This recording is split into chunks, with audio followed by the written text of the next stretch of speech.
We are starved of heroes in this country. So many young people are hungry for figures that they can look up to, for examples of integrity. One of my Nigerian heroes is Dr.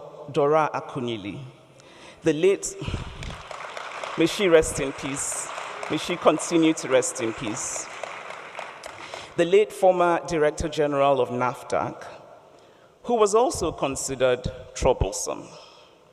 Troublesome meant that she, among other things, fought the importation of fake drugs into Nigeria, that she tackled the substandard status quo of the food and drug industries, and by so doing, she saved and changed many Nigerian lives.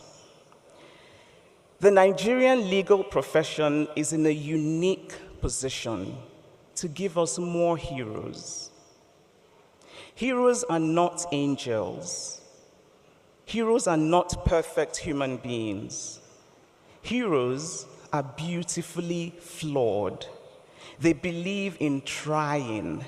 They choose hope. They reject cynicism. Heroes understand that heroism is like yoga or like many other forms of physical training. Heroism is really about practice. Aristotle knew this when he wrote, "We become just by performing just acts, temperate by performing temperate acts, brave by performing brave acts." Gani Fawehinmi was a hero to so many and inspired a generation of Nigerians to want to become lawyers. But heroism does not have to be public or colorful. Every lawyer who acts to uphold the rule of law is a hero. Because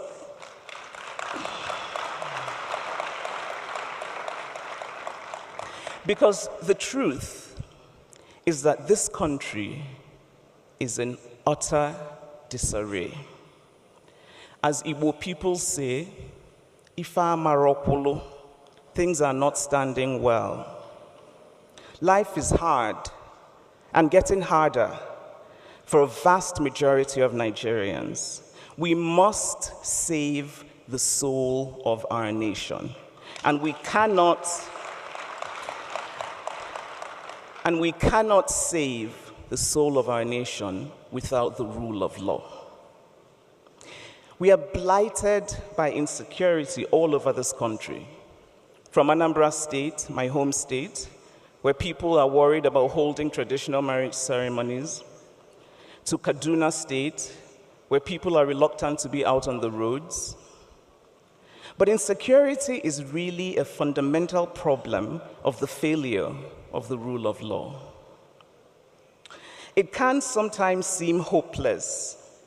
It can feel as though the Nigerian rot is too deep, and one can sometimes wonder why we should even bother to try to effect some positive change. But we know we can change things, no matter how small. We know that the beginning of a bold transition can sometimes take just one person.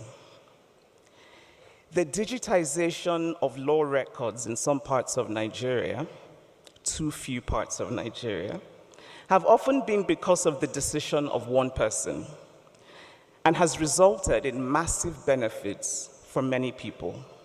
The fact, for example, that all land registry issues are in a digital directory and precedents can easily be researched increases the possibility of delivering real justice, especially to those who are economically disadvantaged. And so, the fact that something is difficult or unlikely is not a reason not to try.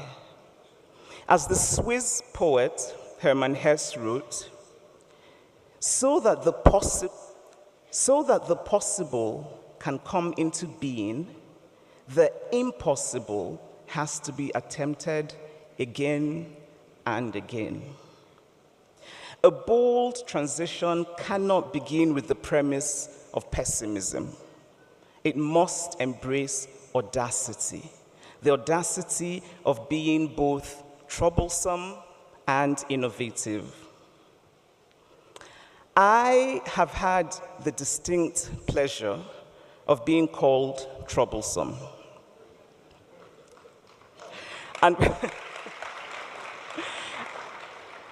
because sarcasm can often be lost in speeches of this sort, I think I should clarify that I use the word pleasure sarcastically.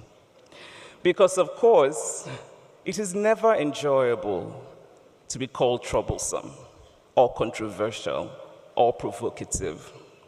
At least it isn't enjoyable to me.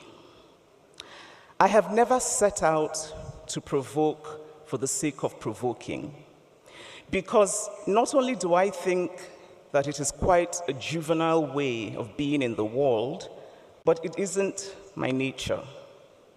However, I refuse to silence myself for the fear that I might inadvertently provoke.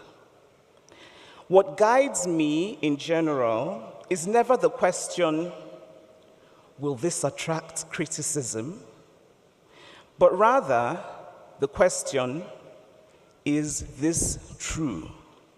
Do I truly believe this? And will this potentially result in a greater good? It has always been important to me to say what I believe, to speak up for causes I feel strongly about, to call out injustice. Because I know that, and I will tweak the words of our great icon, Professor Wole Soyinka, the woman dies in all who keep silent in the face of tyranny.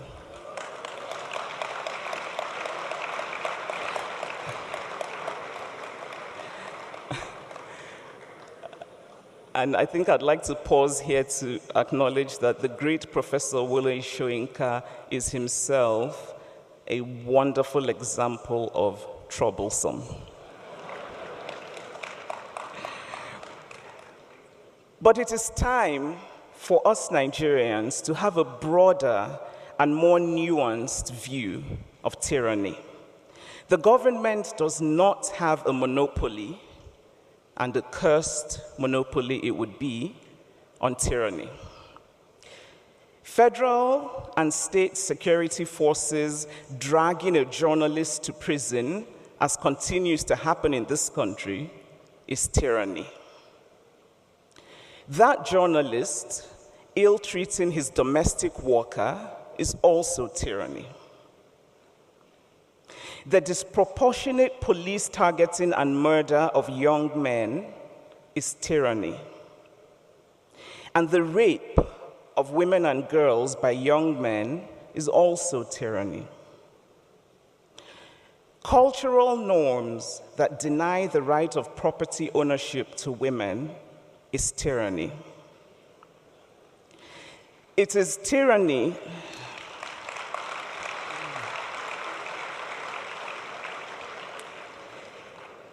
tyranny when state governments do not pay pensioners until those pensioners slump and die as broken people.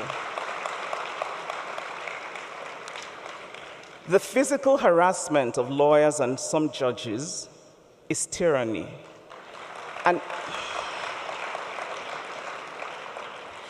the use of the law by the rich to subjugate the poor is also tyranny. I happen to have witnessed this firsthand in my hometown of Aba in Anambra State, where a wealthy man who will remain unnamed from a neighboring town has used the law to brutalize poor people in order to take their land.